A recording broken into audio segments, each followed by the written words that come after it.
nutrition-focused wellness class for you all today. So some of the coordinated program students and myself created this class specifically with you in mind, because time is a very significant barrier to a lot of us, and also obviously we're going to talk through some other barriers that come into play when we're talking about creating meals that are nutrient dense, that are also really feasible to make in the time and with the resources that we have. So first of all, I just want to celebrate you all for being here, because I hear there's a little hustle and bustle going on around Tuscaloosa. I hear there's a pretty big event tomorrow. So I just want to celebrate you for being here. If you're watching this live, and if you are watching this the recording later down the road, then welcome to you as well. I just wanted to start by, first of all, just celebrating you for being here, because you, by being here, it's evident that you're wanting to take a step towards improving your health. And,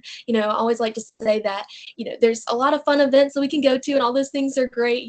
We have some awesome things going on around the university and in our personal lives and in our professional lives, but we only get one body, right? So we only get one vessel to be all that we can be through. And so this presentation really is to help us maximize that. So congratulations for being here and for just expressing that motivation. Awesome. So I want to talk through some takeaways for our presentation today. So even if you walk away, we hope you walk away with 2 or 3 things that you can implement today. If you were to go to the grocery store, if you were to create a meal today or tomorrow, if you were to go to the grocery store, and if not 2 or 3, even one specific thing, because this presentation wasn't designed to be something that gives you some ideas for things you might implement, years down the road, or things to strive for, but things you can actually implement today to actually transform and optimize your health. So some takeaways will be understanding, balancing the 3 macronutrients, and maybe this is something familiar with, maybe it's something you're not. We're going to break that down. We're also going to talk about ways these can be implemented into various meals and some strategies for that. We're going to explore some common food staples, so giving you kind of a sample grocery cart of things that you can constantly keep in your pantry or in your fridge to grab to make some meals and make that an expedited process for you. We're also going to talk about learning how to plan meals for the work week, or to navigate various schedules and all of our the busyness that we face in life. Then we're going to talk about exploring ways to shop mindfully with some of these principles in mind to reach our health goals. And we're going to learn some quick and easy recipes that we can use throughout the week. So I want to bring up this question for you to think about, and you might want to, you're welcome to drop this in the chat. You don't have to oust yourself if you don't want to, but we welcome any conversation in the chat with this question. But how often do you skip cooking and opt for a fast food that does not support your health goals? And when I say a fast food, that might be stopping through the drive-thru, but that also might be, grabbing a processed food, right, from the grocery store or from your pantry, something that is easier to make, but maybe isn't pushing you towards your health goals. So I want you to kind of think about how often that's occurring, and then take a step further, because again, this is really to kind of break into your daily habits, your daily routines, and think about what are some of the barriers to preparing those healthier meals. Maybe applying some of those nutritional principles that you already kind of know in your mind. Okay, I've heard I'm not supposed to eat this, or I am supposed to eat this, but what is actually keeping us from engaging with some of those healthier those healthy eating behaviors? So I want you to kind of think about those barriers. Is it time? Is it finances? Is it various dietary needs and preferences within your household? Is it that you maybe aren't the primary shopper for your family, and so you're dealing with cooking with what you got when someone went to Costco, and got a bunch of different things that maybe aren't aligning with your health goals? Be thinking about what those are, because that's really what we're going to be diving more into today. So I want to pull up this study for you to give you a little idea. Maybe you find yourself within some of these percentages, and the goal isn't to say, to bring any shame or any, condemning feelings about, dealing with certain health behaviors, but instead to help you realize that you are not alone if you find yourself within these statistics. So in 2023, Frito-Lay and Quaker actually conducted a study that showed that 80% of Americans actually feel like they have less time in the day. So they feel like there are fewer than 24 hours within your day. And this might sound kind of silly, but I know for myself, I can often feel like, okay, where is my time going in the day?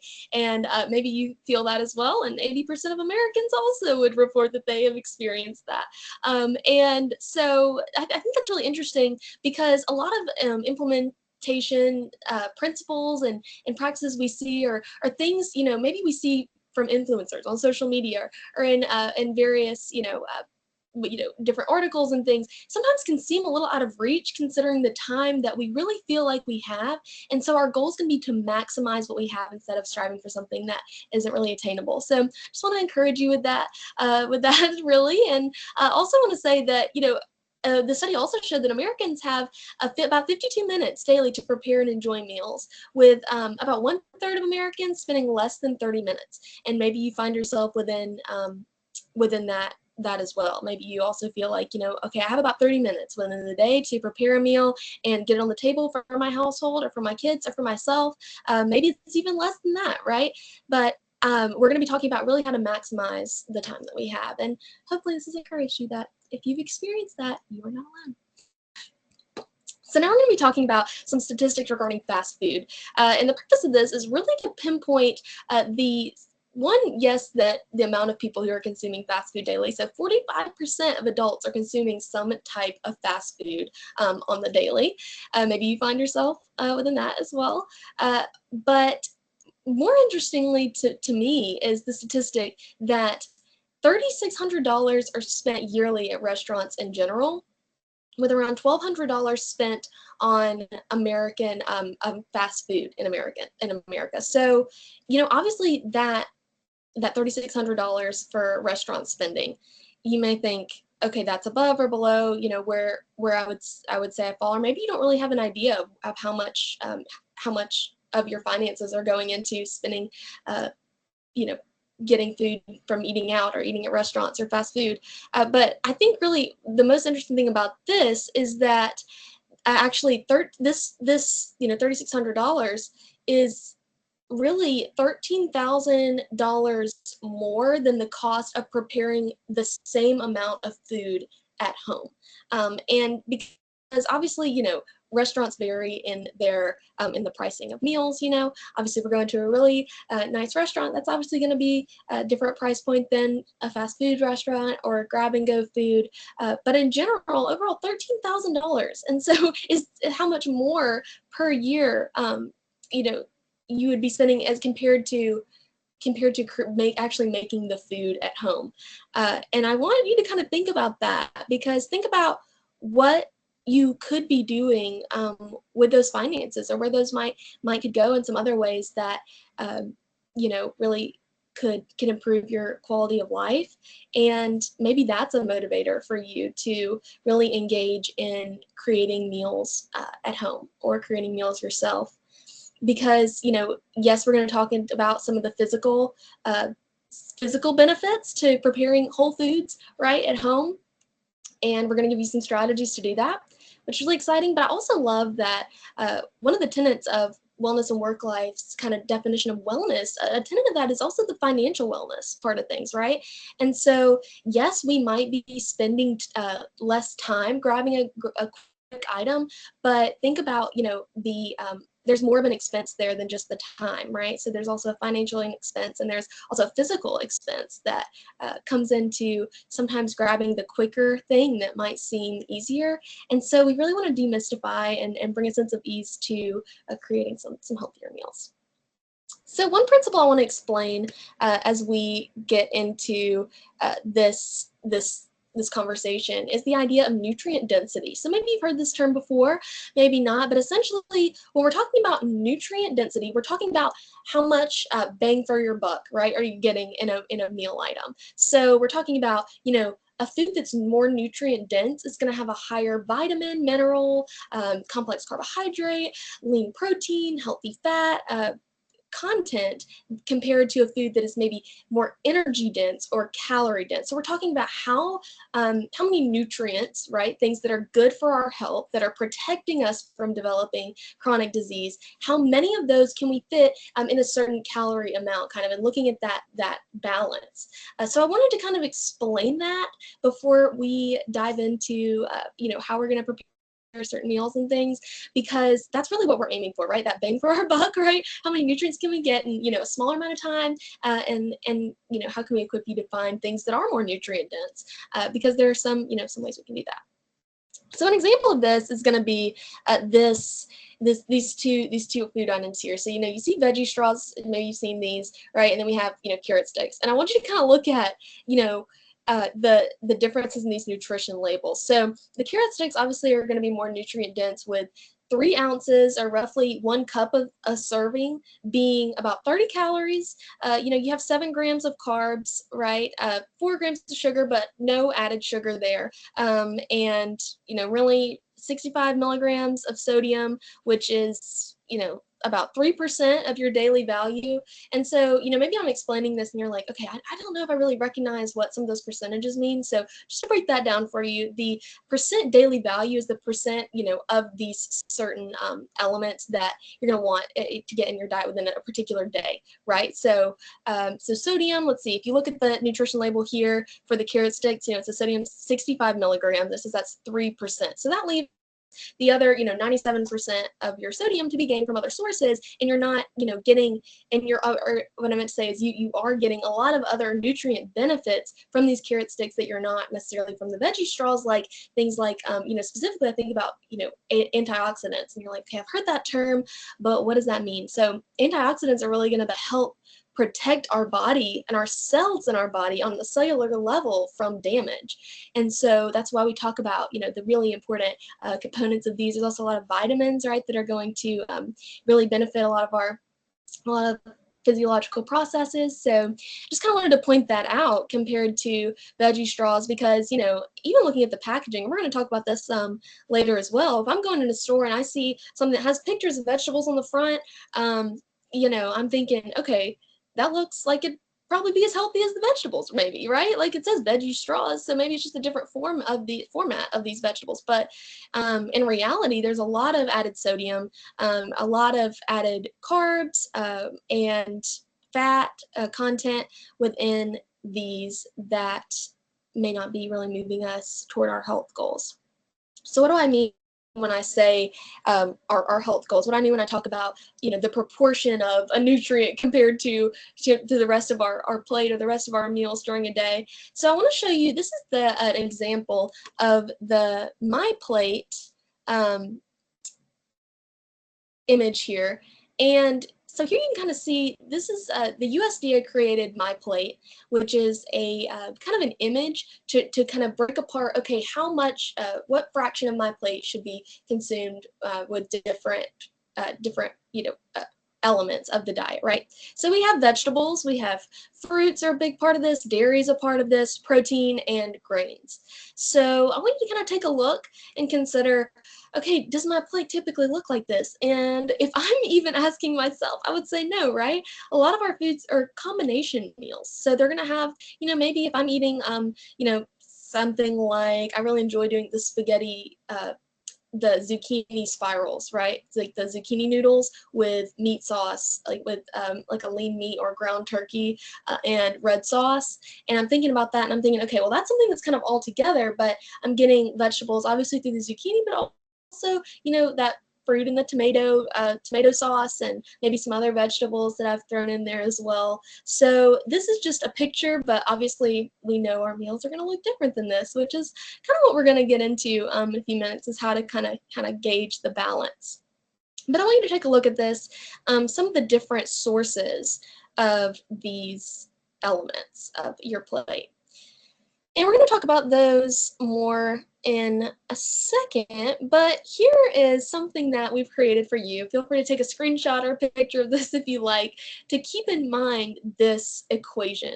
So we just showed you the plate, what that looks like broken up into quadrants. But as I mentioned, a lot of times our plates really don't look like that. So if we use an equation where we have, okay, protein, check, vegetable, check, carbohydrate, healthy fat, check, including all those things in this equation, we can create a balanced or healthy meal. So some examples we've included here in a really simplified format for you are something that can, like a kind of an omelet wrap, right? You could do some eggs, some spinach, maybe some avocado in a wrap. That's a really good one where you have your you're gonna have some protein, some healthy fat. We're gonna talk about what that actually means in a second. Some spinach, so those leafy vegetables, and some, if you have like a whole grain wrap or tortilla or something like that, that would be great for that. We also have this kind of tofu bowl, right? So this is kind of the idea we had for this one is that it's kind of like, could be a kind of an Asian inspired bowl with tofu. Maybe you could do some sesame oil. That's gonna be, an awesome, healthy fat, which we're going to talk about in a second, carrots, and maybe some rice. And then we have, turkey or chicken. You could do that with some broccoli and quinoa to make kind of a quinoa bowl as well, with maybe some olive oil. And these are really simple ways to get in the macronutrients and to get in micronutrients through a lot of these items as well, to really have a balanced diet. And one thing I want to mention as we're talking about why we would want to have a balanced diet, what is the purpose of that really, is, as I kind of mentioned, these are actually these foods help our cells be able to function better, essentially, in a really simplified way of saying that. And the having lean protein, right, is going to contribute to our lean muscle mass being able to, as obviously in conjunction with physical activity. But these foods are going to, help us just really improve the bodily processes, essentially decreasing risk for heart disease, balancing blood sugar levels, including improving respiratory function, and I think I maybe had mentioned, preventing heart disease, obviously, balancing blood lipid levels to, help lower cholesterol. So you're looking at long-term effects that can result from really simple, repetitive daily choices. And that's really the point that we want to hit home through this presentation.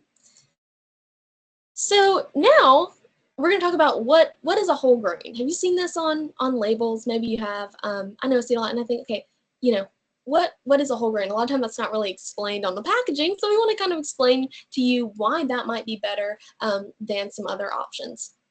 So a whole grain is going to have specifically the parts of the grain are intact, which without being refined or pulled apart or processed to a greater extent, and so that is going to improve the amount of the nutrients that the grain has within it, right? So it's really maximizing the nutrients in a particular serving.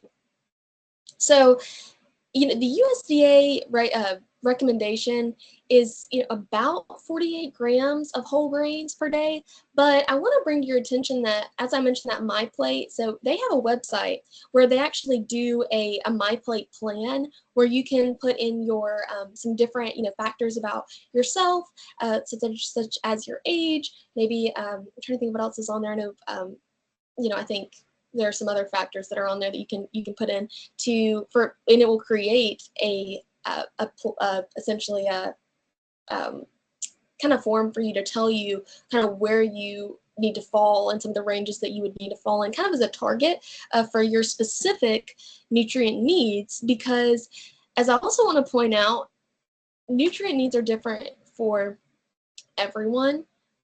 And I think a lot of times when we hear that, we think, oh, well, maybe I don't need as many whole grains as someone else, so I'm just going to kind of exclude that. And that's not necessarily what we mean when we say that everyone's needs are different. It's more to the extent of, someone who is dealing with maybe even a certain chronic disease where they're dealing with, let's just say, they need nutrients for wound healing, right? We're going to, you know, increase their protein intake and things like that. Or obviously aging can be, you know, older adults are going to need more protein and calcium and things for bone and strength and bone density. So that's kind of what we mean, is that yes, there are going to be some populations that are going to need more of these, but in general, we need to ensure the balance of these nutrients in our meals.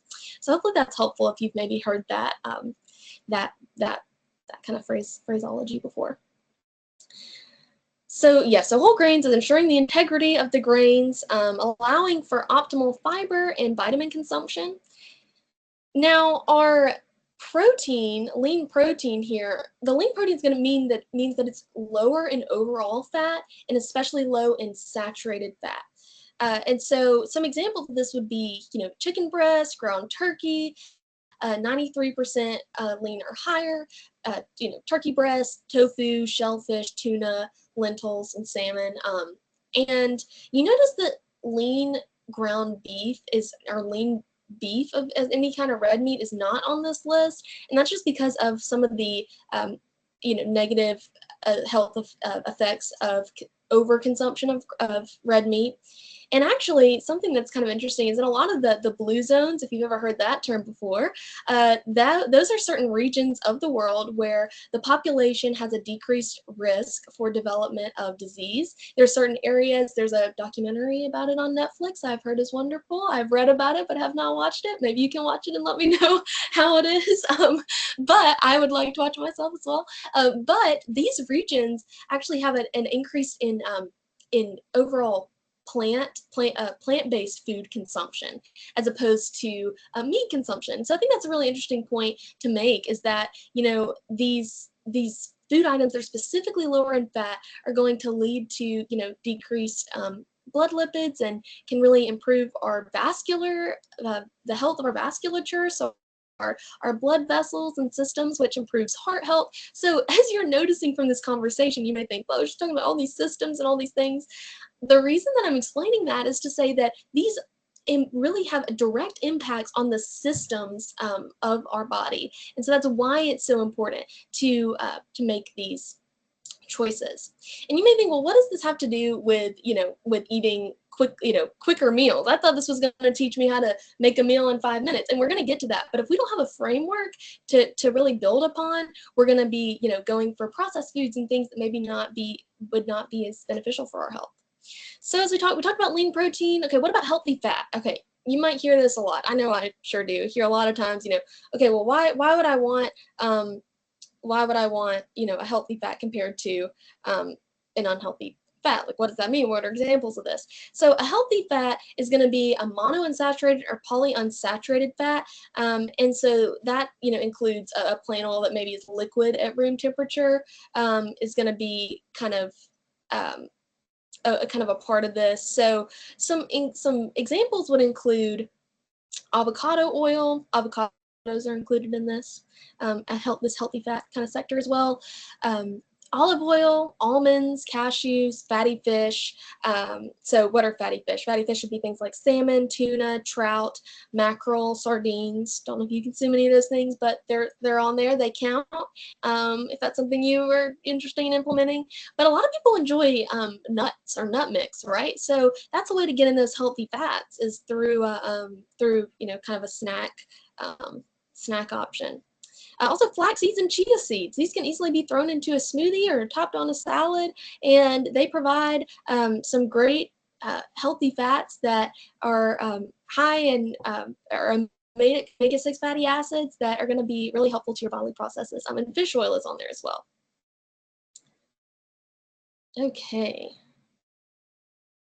So while some grocery stores, obviously many grocery stores actually, do not have as many options and as many whole food options, there are some that do. So this is what you might see if you walked into certain grocery stores, and you notice, or at least I noticed from the first thing I noticed about this picture is there are so many options, right? So I'm in a hurry, I'm in a time crunch. I got, maybe you have kids to pick up from practice and got to have dinner on the table by this certain time, and you maybe have a few minutes to grab and go.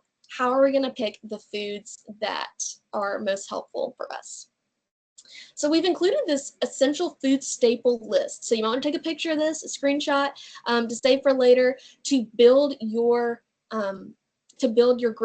your staple grocery list off of. And when we say staples, I'm going back to that comment I made earlier about things that you have on hand. Because how many of you know if it is not there and ready to go, it's not getting made. And that kind of leads, I'll say one more thing about this, and that is that, some of these might be things that you conventionally consider, but others may not be. So I want to really quickly point out before I go into the conversation about food waste, which is a big issue when we talk about shopping and shopping quickly and finding certain items, is that some of these items, these are things that we can really maximize and use in a lot of different ways, right? Thinking back to that food equation, right? So we can mix and match our proteins, we can with our carbohydrates. I think about doing kind of like you can do kind of a Southwest bowl with sweet potatoes, which are a sweet potatoes with maybe some beans, right, and some maybe frozen veggies in there with that, maybe some bell pepper, and maybe some olive oil, right, with that. If you do some chopped or cubed sweet potatoes with that. So there's just so many ways that you can mix and match these items, and that's why we kind of included what we thought would be some great staples for you. And there are some things that you can add to this that are kind of discretionary items, such as our seasonings, right? So you may have seasonings on hand, but if not, take a note of maybe grab some seasonings, because that's going to really make these foods palatable and enjoyable to your family, right? So, or to yourself, right? And depending on the number of people that you're preparing this for. And so we've included on the kind of additional food items or ingredient list things like lemon and lime juice, right, that really bring out the flavors of certain dishes. We also added on that list garlic powder and onion powder, some things that you can just sprinkle in to really enhance your flavors. And also there are a lot of really great salad dressings and sauces that are nutrient dense, right, that aren't packing in all the salts and all the sugars and all the saturated fats. Two brands that come to mind that I will leave you with are the G. Hughes brand is one, and then Primal Kitchen also makes one. They are a bunch, actually. They make a ton of sauces that you can use to really spice these things up. So simple does not have to mean boring or tasteless, right? It just takes a little creativity, a little intentionality, and you've maximized the tools and the resources you have available. So this is when I was talking about the food waste conversation. I want to see if this looks familiar to any of you as it does to me, because I go into the grocery store sometimes with the best intentions ever, right? But essentially, I have at time and time again come back to the drawer and been like, oh yes, forgot about those bell peppers that I got weeks ago. And so I find myself, having to really be intentional to implement these tools, so that to really maximize time available and resources available, right? So I just wanted to share this as a little relatable, potentially relatable moment for you. So talking about meal prepping, right? I want to jump to the middle one first, start there actually, because when we're talking about reducing food waste, I think a common misconception is that the fresh fruits and vegetables are going to be the most nutrient dense for us. And that isn't necessarily always the case. I think this fact is really interesting, and something that's surprising to a lot of people is that frozen fruit and vegetables are harvested at their peak freshness, right? So you might actually be or at peak freshness. When I say peak freshness, what I mean by that is when they are the healthiest in their stage of growth. So they're going to have the most nutrient density, which is really interesting, right? Because we think, okay, well, if it's frozen, it must not be as good. That's definitely not always the case. And using frozen fruits and vegetables, or even freezing leftover fruits and vegetables, can be a really great way to reduce food waste and save on cost and time and things as well. That's something I really enjoy doing personally. When I talked about the zucchini noodles, that's an example of that, right? I'll get the zucchini spirals that are frozen, throw those in the freezer, can come back to them for a pretty long period of time and don't have to, have them in a any particular time. Also use frozen cauliflower rice, little hack, in smoothies, right? To get because it doesn't have you can use it in a fruit smoothie. And it doesn't have a lot of flavor really, but you're adding in some nutrient density, which is great. So yes, so that's something. On the point of reducing food waste, I want to talk about also adding, just adding remaining vegetables that we've maybe frozen and maybe saved into soups to increase nutrient density, as well as remaining bones from meat that we might have eaten. That might sound kind of strange. Like, okay, bones to soup, is that really helpful? Is that what do you mean? What I mean by that is that actually adding in some of those leftover bones in a broth, right, is actually going to increase, can exponentially increase the protein components, or the amount of protein that can be consumed from that. So that's a really quick way to increase that nutrient density that we talked about. So now we'll get over to weekly food prep. And you might have heard this tool before, or this tactic before when it comes to meal prepping, but it can be really helpful to designate one day a week to cooking all of your meals. For me, if I look at my schedule, I can pinpoint certain times throughout the week where I'm scrolling Instagram or doing something else, that were I to just use that time, kind of take that time and put it into even a short period of time of preparing and cooking those meals all at once, I would be able to, increase nutrient density and also maximize the time that I have as well. So that's something, you're not alone in this. This is something that I and many of my colleagues would say we're also really, constantly striving to take steps towards, because it's all, you've heard it said, it's about the journey, not the destination, right? And that totally is the case when it comes to health, because we all have room for improvement in our health. So yeah, so another part of that is cooking in bulk. So making 5 to 7 servings of a meal. And one thing you can do about this, and we call it, cook once, eat twice, as you'll see over here on the hacks section, is cooking a larger amount of a certain food item and then utilizing it in different ways throughout the week. So, and another example of that, when I talked about that turkey, or ground turkey, for instance, on the zucchini noodle, kind of making a spaghetti type dish. I saved some of that turkey and was able to use it in tacos, right, with some taco seasoning later in the week. So, but I already had it prepared, so it was super easy to just add a little bit of taco seasoning, put it in some, tortillas, deep thaw frozen veggie, and then there you go. You have you're creating that balanced meal really quickly. So cooking in bulk, saving some of those various servings and using them in different ways. These are some of the, just key tenets to really maximizing. I keep saying that word, but I think it's so important to this presentation and to really improving our health, is really maximizing the resources that we have available to us, because it totally is possible. So when it comes to shopping, I want to, set you up with some tips for success, right? Some strategies for success. So obviously keeping a list of those staples, maybe even go back, and if you didn't take a screenshot, go back and take a screenshot of this once it's posted to the YouTube, so that you have these staples listed that we listed on hand.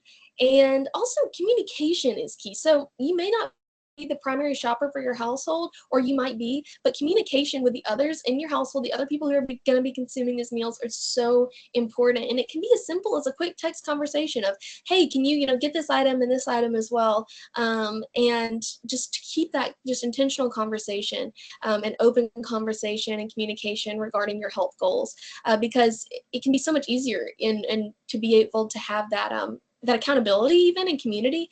And some people see that as a barrier, but we really see it as a tool, right? So that's something that might be really helpful for you.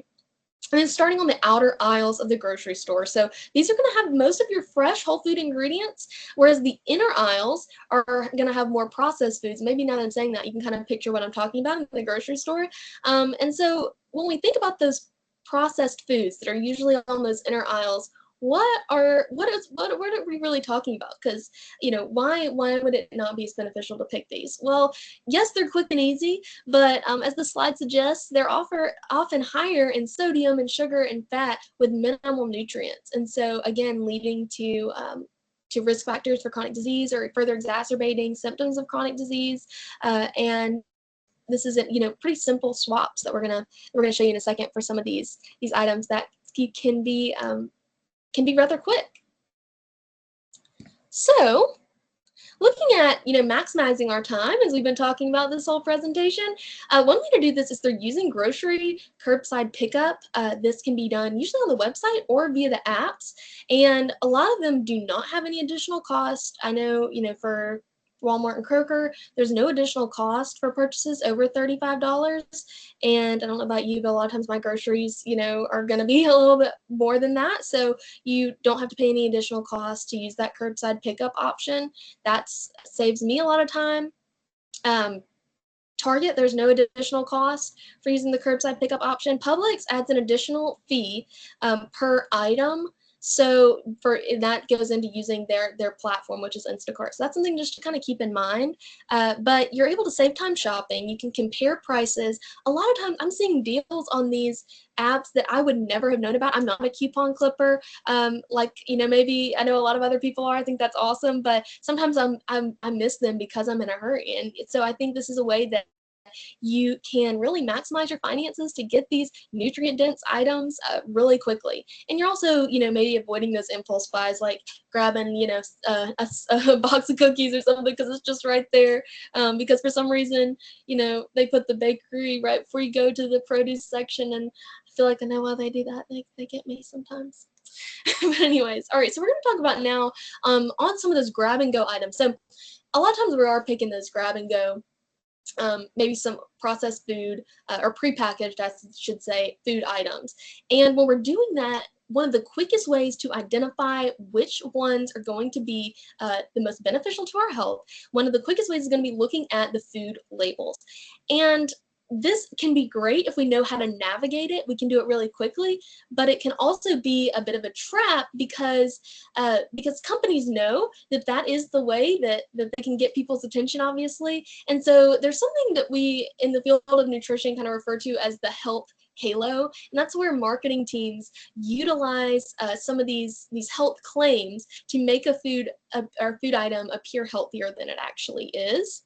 So you'll see on this example, this granola has 34 grams of whole grains per serving. It says it's a good source of fiber. It's a vegetarian option and is organic. But let's look at what this actually means, and some things that may not have been listed on the front of this food item. So again, you see here, so per these 55 grams, which is what your serving of this would be, about half a cup, there's 34 grams of whole grain. So that's an extensive or a large amount of whole grains per your serving, which is great, right? That is check. We want our whole grains. Peyton, you told me that was one of the food staples to stick to. So why are you telling me this wouldn't be a great option? Well, let's look at, so yes, it's helping us meet our whole grain serving, but let's also look at the total sugar content. It says 15 grams of total sugar. So if you're using this in a cereal, maybe you're doing, or as your breakfast cereal, maybe you're doing 2 cups, or not 2 cups, maybe you're doing 2 half cups, and maybe making a full cup, twice the serving for your cereal. That's going to be over half of your daily recommended sugar intake in this one sitting, in this one food item. And so we're going to look at some swaps that are going to hopefully be helpful. But first, another example of this is looking at this Yoplait example. Maybe you've seen some that say made with real fruit, and you're like, great, Peyton told me I need to get my fruit in. So this says real fruit, awesome. But again, this item has these sugars kind of hidden within total 19 grams of total sugar, with 13 grams of those being added sugar. And the thing about this is that, real fruit, the natural sugars in real fruit are packaged within the fruit and in a way that is more helpful for us, and packaged within fiber, within some of these other nutrients that are going to make that energy more readily available for our bodies to use, as opposed to sometimes these added sugars that are more challenging for our bodies to process, and again can lead to some of those chronic disease risks. And then we see the low fat. Well, you also said I need to go for low fat, and here we go, low fat. That's great. But we're going to look at what these claims or what these labels actually mean as well. So here, these can be actually helpful for us again, right? We're looking for balance. So, and I get it that not every food item is going to be that perfect balance, but we're going to show you some swaps for that granola and that yogurt that might be more helpful for you. But here, you see on a lot of labels maybe fat-free, sugar-free, calorie-free, without or zero, and these can actually be helpful for us in many ways because it's saying that this product has so little of that nutrient that it's unlikely to make a difference in your body. So fat-free, sugar-free, it's essentially just that. It's going to have less than half a gram of that component per serving. And so what about reduced fat? Well, this means it has 25% less fat than the same regular brand or food item. So that's something to consider as well. Again, these can be really helpful for us if we're looking at the product holistically. So I wanted to point these out. Also, light is another one, meaning that an item has, you see this mayonnaise, you might see, I think that's one that you see more commonly, that light term on mayonnaise for some reason. So yeah, so that light mayonnaise is going to be half or 50% less fat than the regular product, a third fewer calories if half the calories are from fat. And again, so then looking at, high calcium, high fiber, excellent source, it's saying that it has 20% or more of the daily value of a certain nutrient. So again, these can be things that are really helpful tools for us to see. And now you kind of know what that actually means when you see that on a food item. Gluten-free and vegan are big ones, I think, especially in the last 10 years have really emerged as there are some trends around some of these things. And so you might want to consider going for a more whole food option as opposed to a gluten-free or vegan packaged food option, because just because it says gluten-free, all that means is that it's going to have no more than 20 parts per million of gluten. So it's essentially not containing gluten, but unless you have a dietary restriction that or an allergy or something that is keeping you from safely digesting these foods, then a whole grain option or a whole food option might be more helpful for you. Because for this example specifically, the Kraft mac and cheese has a really high sodium content, right? So really high salt intake, and we know that excess salt can lead to hypertension or high blood pressure. So we want to limit that. And so again, we're getting into the habit, building this healthy habit, again, one step at a time, of looking at products holistically. And once we figure out how to do that, I can guarantee you'll find it so much quicker than you think to make helpful decisions in just a second. So again, yeah, same with the vegan or plant-based. If you don't have an allergy or a reason for needing these certain items, that it's maybe not the most helpful and beneficial. And one thing I want to say on that as well is that I know it can be challenging specifically for people that deal with dietary restrictions and allergies and things, because a lot of the prepackaged food items maybe do not contain as much of a nutrient.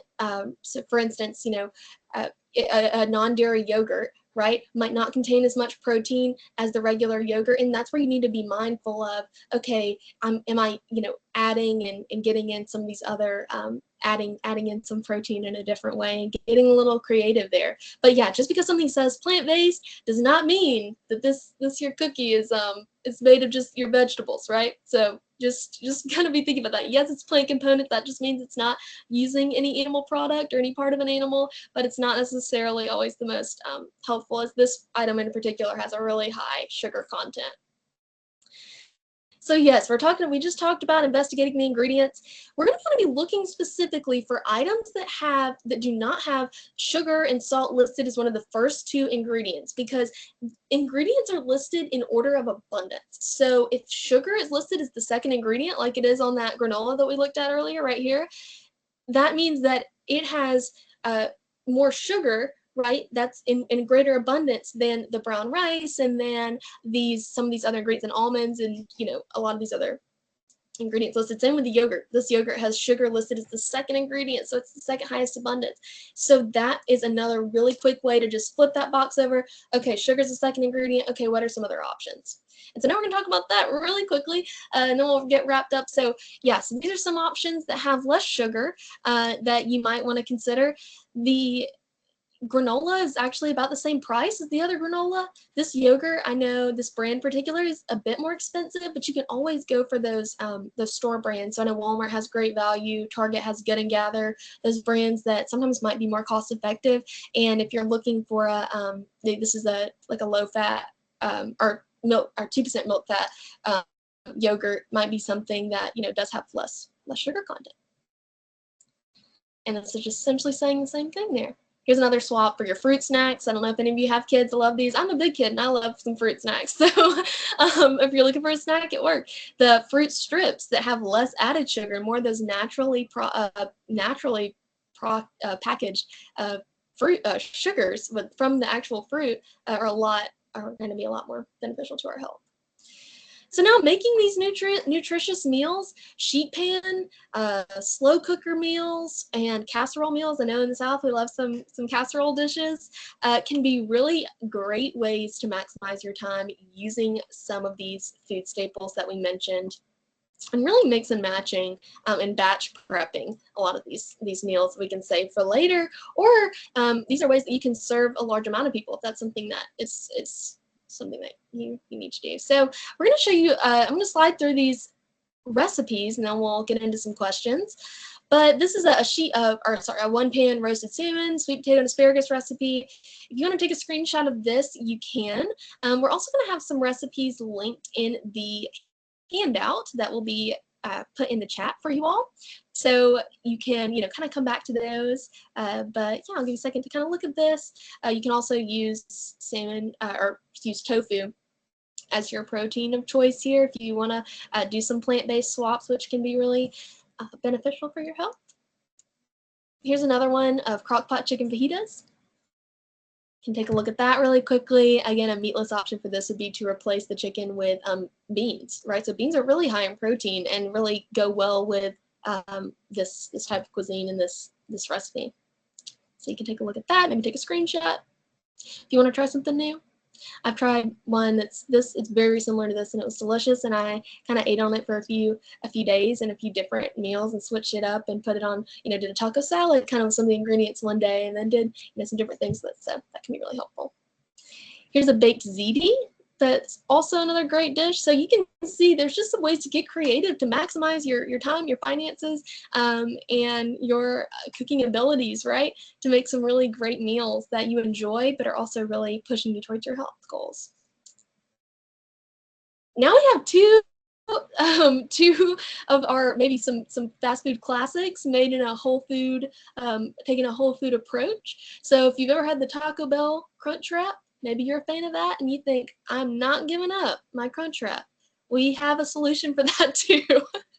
And so here's a recipe for how you can kind of make this at home. And if you look at the ingredients, these are some of those staples: the olive oil, some, yes, the seasoning, a little salt, some tortillas, some chicken breasts. So, these are some staple items that can be made to be very palatable. Again, we got another fast food classic, some Chick-fil-A nuggets. You want to take a screenshot of this. Your kids or your friends or whoever you're serving might thank you later for this one. If you're big Chick-fil-A fans, so you can take a quick screenshot of that. And the thing I want to end on here is that as we've given you these tools and we've really laid this foundation for how we can proceed in moving towards our health goals in a more effortless way, I want you to be empowered in what is possible, because I think it's easy to use excuses and allow those to be barriers. And maybe you've identified some of those at the beginning of this of, I don't have time, I don't have the financial resources, I don't have the support, maybe from other people to help me with some of these things. But hopefully we've given you and empowered you and equipped you with the tools to really take steps forward in your health. And I think Wellness and Work Life does an amazing job of providing you with resources to equip you. I know they have some amazing people that we've gotten to work with these past weeks as we've prepared this for you all, who have some awesome resources that are here to help you and support you and help you to be the best that you can be in every element. So, in every sphere. So I hope that you've taken away some helpful things today and do feel encouraged and inspired in what is possible. So now we have a few minutes left. I think we can take some questions. I'll stop sharing. Let's see if I can get back here. Okay, here I am. Awesome. Okay. So I'll stop recording so we don't record any questions.